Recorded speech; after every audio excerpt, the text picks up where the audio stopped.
마태복음 17장을 읽었습니다. 자, 마태복음 17장은 예수님이 변화산상에서 나타나셨던 모습, 그리고 귀신 들린 아들을 고치는 장면이 나오죠. 자, 오늘 17장에 엿새 후에 예수께서 베드로와 야고보와 그 형제 요한을 데리시고 따로 높은 산에 올라가셨다 그랬어요.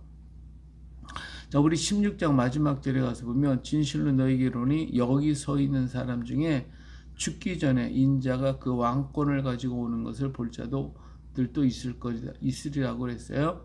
그러니까 예수님께서 왕권을 가지고 오신다는 거예요. 오시는 것을 볼 자가 있을 거다. 그렇기 때문에 제자들은 우리 생애 속에서 반드시 다시 오실 것이다. 왕권을 가지고 오실 것이다. 라고 하는 그런 기대를 했어요. 그렇기 때문에 그들은 예수님의 복음을 전하기 위해서 자기들의 생애 속에 오신다는 이 믿음을 가지고 가서 땅끝까지 전하겠다고 가서 열심히 가서 막 정신없이 전했기 때문에 추후 50년까지는 그들이 뭐 책을 쓴다거나 기록을 한다거나 하는 것을 하진 않았어요. 그저 뭐 가서 빨리 예수님이 메시아입니다. 오실 겁니다. 이것만 전했어요. 그러다 보니까 모든 기록을 남기지 못했어요. 그런데 50년에 12 제자들이 예루살렘에 모였어요. 그때 48년에 마리아가 죽습니다. 그렇기 때문에 50년에 마리아가 죽은 소식을 들은 세계 각지에 흩어졌던 예수님의 제자들이 전부 다 예루살렘에 모여들기 시작을 했는데 50년에 다 모여요. 그래서 예루살렘 회의가 열려지게 됩니다. 그 회의가 열려지고 나서 그들은 거기에서 모여가지고 자, 우리가 지금 이렇게 예수님이 오신다고 생각을 하고 가서 전하고 있는데 이제는 한 사람이 한 사람 죽고 보니까 이대로 있다가는 예수님의 행적도 다 후대에 전할 수가 없게 되겠구나. 이렇게 생각을 하고 그들은 이제부터 문서를 기록을 하자 해가지고 기록을 하고 그 다음에 교회를 지켜야 되고 복양을 하게 되는 이런 걸로 바뀌어지게 돼요. 50년까지는 막 정신없이 다 각국에 나가서 전하기만 했어요.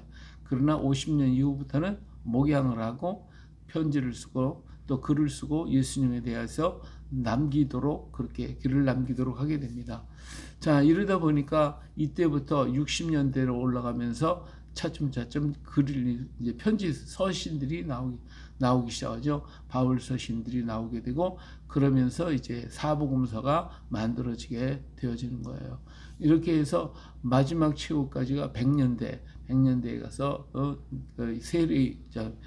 사도 요한이 밤모섬에서 요한계시록을 기록한 것으로 막 끝을 맺고 그래서 성경 27권이 그때까지 완성이 되어지게 돼요. 그 이전 50년 이전에는 기록을 하지는 않았던 거거든요.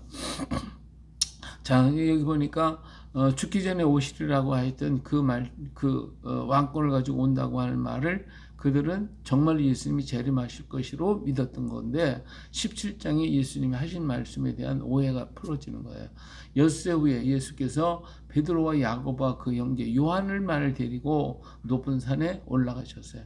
근데 요때 올라갔을 때 그 밑에 다른 제자들은 아마 그 산 밑에 있게 하시고 그리고 이 수제자 세 사람만 데리고 올라가서 밤이 새도록 기도를 하고 있었단 말이에요. 근데 그때 보니까 예수님께서 변형이 되신 거예요. 이 변형된 모습이 뭐예요? 이 왕권을 가지고 오시는 모습이거든요. 예수님 오실 때 그런 모습으로 다시 오실 것입니다. 근데 그 변화된 모습으로 누구와 함께 있느냐? 모세와 엘리야. 모세는 선지자의 대표죠. 모세는 율법과 모든 것의 대표예요. 엘리야는 선지자의 대표. 모세는 율법의 대표. 그래서 이 모든 대표자들이 다 모였어요. 율법은 지도자잖아요. 그러니까 왕권을 상징하는 것이고 엘리야는 선지자를 상징하는 것인데 이 모든 것을 가진 모세와 엘리야와 더불어 예수님께서 이야기하시는 모습을 보였다. 이것은 그러니까 예수님께서 왕권의 가치, 왕권과 그 다음에 모든 선지자의 권세, 모든 그리스도의 권세를 가지고 이 땅에 재림하시는 그 모습을 지금 이 세자들에게 보여준 거예요. 베드로는 너무나 놀래가지고 야 여기가 뭐 진짜 천국이구나, 여기서 우리가 사는 게 좋겠구나. 그래서 말하기를 주여 여기가 좋겠사오니 주께서 원하시면 내가 여기다 초막 셋을 짓겠습니다. 예, 그러면 막 자기 재산을 다 들여서라도 여기다가 궁궐을 짓겠습니다라고 하는 의미겠죠. 하나는 주를 위해, 하나는 모세를 위해, 하나는 엘리야를 위해서. 그래서 여기서 이렇게 하늘의 궁전을 만들겠습니다라고 하는 이런 얘기를 하는데, 그때 이게 뭐 지금 베드로 정신이 없는 거예요. 지금 내가 무슨 말을 하고 있는지 알지도 못하고 지금 너무 놀래가지고 이렇게 얘기를 한 거죠. 그때에 호련히 빛난 구름이 그들을 샥 덮었어요. 번쩍번쩍 막 그냥 빛이, 번개불이 막 번쩍번쩍 빛나는 그 구름이 그를 탁 덮더니 그 속에서 소리가 났어요. 내 사랑하는 아들이요, 내 기뻐하는 자니 너는 그의 말을 들으라. 정말 제자들이 놀래가지고 막 정신이 하나도, 다 정신이 빠졌을 거예요. 아마 그 자리에서 다 엎드려가지고 이렇게 정말 죽은 자처럼 막 엎드려 있는 거죠. 이렇게 엎드려 있을 때 예수님 와서 그들을 흔들면서 일어나, 두려워하지 마라 하면서 그들을 깨웠어요. 그러니까 눈을 들어보니까 다른 건 다 모세도 엘리야도 그 아름다웠던 광경도 사라지고 오직 예수님만 보여지더라 하는 것이죠. 예, 우리 예수님이 재림하실 때 이런 모습으로 오실 것입니다. 그래서 왕권을 가지고, 그리고 선지자의 권세, 하늘 위에 영적 권세를 가지고 이 땅에 오셔서 사탄 마귀를 잡아다 저 무저갱에다 집어넣고, 그리고 죄가 없는 세상 속에 천년왕국을 이루실 것입니다. 할렐루야. 그날을 기대하고 그날을 바라보며 가야 되겠죠. 자, 그리고서 이제 산에서 내려왔어요. 그러니까 예수님의 왕권을 가지고 오시는 모습을 너희 중에 몇 사람은 볼 것이다 라고 그랬는데, 이걸 봤어요. 이것으로 끝난 것인데, 제자들은 전체가 예수님이 재림이 바로 자기들이 생애 속에 오신다라고 하는 그런 생각을 했던 거죠. 자, 이렇게 산에서 내려왔어요. 그랬더니 내려오면서 하시는 얘기가, 인자가 죽은 자 가운데서 살아나기 전에는 본 것을 아무에게도 이르지 마라. 너희들이 지금 이런 거 얘기하면 오히려 사람들이 더 이상하게 생각할 거 아니겠어요? 그러니까 아무 소리 하지 마라. 가만히 있으라고 얘기를 합니다. 근데 제자들이 얘기했어요. 아니, 이 놀라운 광경을 보고서 그렇다면 정말 메시아, 주님이 메시아라고 하면, 그러면 이사야 선지자라든지 여러 선지자들이 와서 말하기를 너희 앞에 엘리야가 올 것이라고, 또 그 길을 예배하는 자가 올 것이라고 하는 그런 말씀이 있는데, 그러면 엘리야가 와서 오신다고 그랬는데, 그 엘리야가 그러면 예수님이 메시아고, 그렇다면 엘리야가 누굽니까? 엘리야가 누구예요? 하고 얘기를 했더니 예수님께서 뭐라고 해요? 엘리야가 과연 먼저 왔잖냐? 와서 모든 일을 다 알려줬잖아. 그랬는데 너희가 그를 임의로 대해야 되는 거예요. 엘리야 죽였잖아, 너희들이. 이렇게 말씀을 하시. 그때서 세례 요한을 가르치셨구나 하는 것을 알게 되었죠. 세례 요한은 엘리야로서 예수님이 오실 것을 길을 닦은 그런 사람이었다라고 하는 것을 말씀해주고 있습니다. 오늘 우리가 이렇게 세대를 보면서도, 우리 앞에 보여지는 현실을 보면서도 우리가 깨닫지 못해요. 알지 못해. 이게 뭔지, 무슨 뜻인지. 그리고 이들 중에 예수님의 제자, 그 세례 요한의 제자로 있었던 사람도 있었잖아요. 근데 그 사람들이 다시 예수님께 왔잖아요. 왔는데 그렇게 했음에도 불구하고 엘리야가 누구예요? 하고 물어본단 말이에요. 이렇게 우리는 이 하나님의 역사를 우리의 눈앞에 보고 우리가 현실 속에서 만나고 있으면서도 모르는 거야. 이게 엘리야인지 이게 뭔지 몰라. 우리가 하나님이 말씀하신 그 시대가 지금 이루어져 가고 있는데, 이런 것들을 보면서도 뭐 그냥 그런 건가 보다, 뭐 이렇게 생겨지는 건가, 이렇게 가는 건가 보다 하고 있지, 우리는 감각이 없고 생각이 없고 이걸 말씀과 이렇게 부합해서 비교해서 생각을 안 하려고 그래요. 그냥 흘러가는 대로 가는 것뿐이지. 그러다 보니까 우리 마음이 어때요? 간절해지는 게 아니라 우리 마음이 그냥 무사태평이지 뭐. 세상이 어떻게 되든 말든 아무 생각이 없는 거예요. 예. 자, 그래서 우리는 시대를 분별할 줄 알라고 예수님이 계속 누누이 당부하셨던 것을 볼 수가 있습니다. 그리고 이때부터 예수님은 뭘 얘기했어요? 내가 죽은 다음에 내가 죽는다라고 하는 것은 인자가 죽은 자 가운데서 살아나기 전에는 본 것을 아무에게도 말하지 말라. 그때부터 예수님은 계속해서 십자가에서 죽으실 것을 말씀하고 죽으시고 부활하실 것에 대해서 요나의 표적에 대해서 계속 말씀을 하는데 이 부분에 대해서는 물어보는 사람이 없어요. 아무도 제자들이. 아니 어떻게 죽었다가 다시 살아난다는 말이 무슨 말입니까? 왜 그런 일이 일어나야 됩니까? 라고 제자들이 자꾸 예수님 말씀할 때마다 그걸 물어봤다면 예수님께서 거기에 대한 자세한 얘기를 해 주셨을 건데 그런 말을 전혀 물어보지 않고 왜 그 말만 하면 제자들이 걱정만 하는 거야. 그런 거 안 되는데 예수님 죽는다고 하는 말이 안 되는데 예. 그 전에 가이사랴 빌립보 지방에서 예수님이 그때 처음으로 얘기하니까 베드로가 나서 걱정하지 마십시오. 우리가 다 지켜드릴 것입니다. 막 칼 차고 다니고 막 그랬잖아요. 이렇게 하기는 했지만 왜 그런 말씀을 하시는지 물어보지는 않는단 말이에요. 오늘 우리가 하나님 말씀을 읽다가 의문이 나면 그 문제를 놓고 기도하고 또 성경을 계속 읽어가면서 그 말씀이 왜 이런 말씀을 하고 계시는가 우리가 한번 생각해보고 그 문제 놓고 기도하고 그러면 지혜가 열리는 거예요. 지혜가. 그래서 성령께서 그것을 알게 하시고 깨우쳐 주신다 그 말이에요. 근데 그런 마음이 없이 읽으면 그냥 지나가 버리고 말지. 다 잊어버리죠. 그래서 우리가 모든 것을 분별하고 깨닫는 영적 지혜가 마지막 시대에 더욱더 필요하다. 더욱더 많은 이런 지식을 가지고 그래서 준비하고 예비한 우리가 되어야 할 줄로 믿습니다. 자, 예수님께서 이렇게 내려왔어요. 산에서 내려왔는데 그때 보니까 산 밑에 사람들이 있었던 거예요. 예수께 와서 한 사람이 무릎을 꿇고 엎드려서 얘기를 하는 거예요. 내 아들을 불쌍히 여겨 주십시오. 제발 내 아들 좀 고쳐 주십시오. 내 아들이 간질이 걸려서 막 불에도 물에도 넘어지고 막 자꾸 넘어지는데 아이고 감당이 안 되겠습니다. 제자들한테 데리고 왔더니 제자들이 못 고쳐줬어요. 그러니까 좀 고쳐주세요. 그랬더니 예수님께서 믿음이 없고 패역한 세대여 내가 얼마나 너희와 함께 있으며 얼마나 너희에게 참으리요 그를 이리로 데려오라 이렇게 말씀하시죠. 그러니까 오니까 막 그냥 예수께서 그 귀신이 막 넘어뜨리고 잡아뜨리고 막 난리를 피지만 예수님께서 귀신을 나가라 하고 외치니까 귀신이 나가버렸어요. 그리고 그가 온전해졌단 말이에요. 그러니까 이 제자들이 너무 놀래가지고 예수님께서 그랬잖아요. 그들에게 권능을 주시고 다 하신다고 그랬는데도 못했으니까 제자들이 물어보죠. 예수님 왜 우리는 어째서 쫓아내지 못했습니까? 그랬더니 예수님 하신 말씀 뭐예요?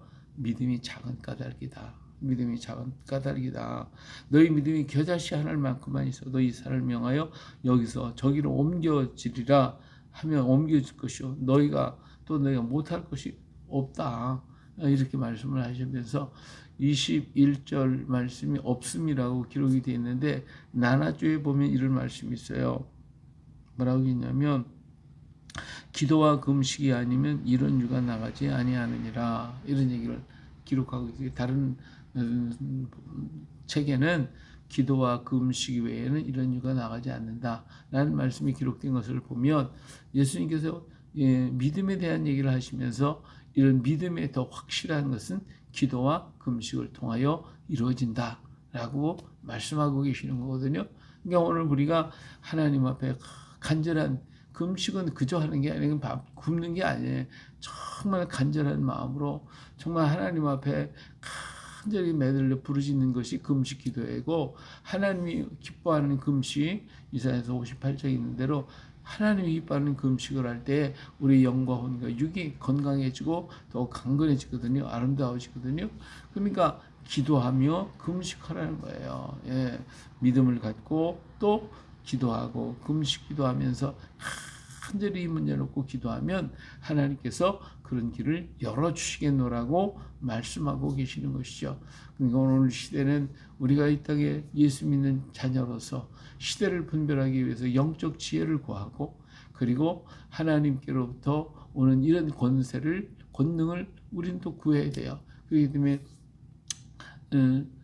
하나님이 나사렛 예수에게 성령과 능력을 기름 붓듯 하셨음에 그가 두루 다니시며 선한 일을 행하시고 마귀에게 눌린 모든 사람을 고치셨으니 이는 하나님이 함께 하셨음이라 그랬잖아요.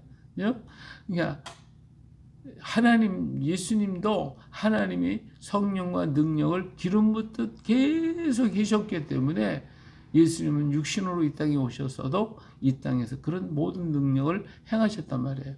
오늘 우리도 그렇기 때문에 예수님이 성령과 능력을 기름 붓듯 받았다면 우리보다 더 받아야지. 왜? 예수님만 못하니까. 그러니까 예수님 받은 거 갑절로 더 받아야 예수님이 하신 거 조금 따라가지. 그렇잖아요. 그렇기 때문에 우리는 주님께서 받은 성령과 능력을 기름 붓듯 하셨다는 거죠. 갑절로 부어주시오. 갑절로 부어주시오.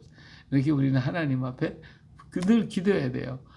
그러면서 때로는 부르짖고 때로는 기도하고 넌 내게 부르짖으라. 그러고 있잖아요. 부르짖어. 그러면 이런 하나님의 은혜를 주신다고 약속하셨으니까 이 말씀 붙들고 또 우리는 계속 기도하고 시대를 분별하고 걸어가야 할 줄로 믿습니다. 이 마지막 시대에 얼마나 중요한지 몰라요. 자, 22절에 갈릴리 모일 때 예수께서 제자를 계시되 인자가 장차 사람들의 손에 넘겨져 죽임을 당하고 제3일에 살아나리라. 또 말씀하셨어요. 또 말씀. 그러니까 제자들이 뭐예요? 매우 근심하더라. 걱정만 하고 있는 거예요. 걱정만 하고. 네, 걱정만 하고 있어요. 그냥 물어보지. 좀 물어보지. 그럼 더 좋은 말씀을 하셨을 텐데. 안 물어봐. 걱정만. 예수님 죽는다. 죽는다는 것만 알지. 부활한다는 생각은 아예 하지도 못하고, 죽는다는 생각만 하고. 자, 그때 가버나움에 이제 이르렀을 때, 반세기를 받는, 성전세를 받는 사람들이 와가지고, 너희 선생님은 성전세 안 내냐? 그러니까 성전세 낸다. 베드로가 얘기를 했죠. 그랬더니 베드로가 이제 이 사실을 가지고 있고 예수님께 가서 물어보려고 할 때 예수님께서 미리 알고 시몬아 내 생각은 어떠냐? 시몬의 이름이 베드로의 원래 이름이잖아요. 세상 임금들이 누구에게 관세를 받느냐? 자기 아들에게네 타인에게. 타인이죠. 이 성전세를 하나님 앞에 드리는 거잖아요. 그러니까 누구에게 세회 받냐? 아들에게냐? 내가 아들이라는 것을 나타내 주신 것이죠. 그렇지만 사람들이 우리가 그들이 실족하지 않게 하기 위해서 내가 바다에 가서 낚시를 던져 먼저 오르는 고기를 가져다 입을 열어라 그랬어요. 이게 낚시 잘하잖아요. 베드로. 그래서 낚싯대를 가져가서 이제 던졌더니 물고기가 탁 걸렸어요. 입을 열어보니까 한 세겔이 들어있는 거예요. 반 세겔을 봤는데 한 세겔이 들어있으니까 반 하나는 나를 위해서 하나는 너를 위해서 드려라 바쳐라 이렇게 말씀을 하셨어요. 자, 우리 하나님의 능치 못할 게 없어요. 우리 예수님께서 능치 못함이 없다. 예, 그 안에 모든 것을 이루시는 하나님이시다라고 하는 것을 보여주시고 계십니다. 예, 바다의 고기를 잡아서 물고기 입에서 반세기를 어떻게 나와요? 근데 이런 일까지도 주님은 이루시는 거 못 하실 게 없어요. 하시려고 하시면 다 하시는 거죠. 왜? 하나님이시니까. 예, 이렇게 해서 우리 예수님이 왕의 왕이심을 그리고 그 왕으로서 이 땅에 오셔서 우리를 자기 백성을 위해서 죽어주시고 부활하시겠다고 말씀하시는 것을 볼 수가 있습니다. 예, 그래요. 오늘 또 우리 하나님께서 우리에게 주신 이 메시지, 주님께서 우리에게 남겨주신 이 메시지를 듣고 그걸로 끝는 것이 아니라 오늘 이 시대 속에 이루어지는 하나님의 역사, 말씀들이 부딪히고 이렇게 부합이 되어지고 깨달아지고 알아져서 예배하고 준비할 수 있기 위해서 우리 기도하고 더 믿음을 가지고 주님의 말씀 붙들고 힘차게 걸어가는 또 오늘 하루가 되시기를 예수님의 이름으로 축복합니다. 할렐루야.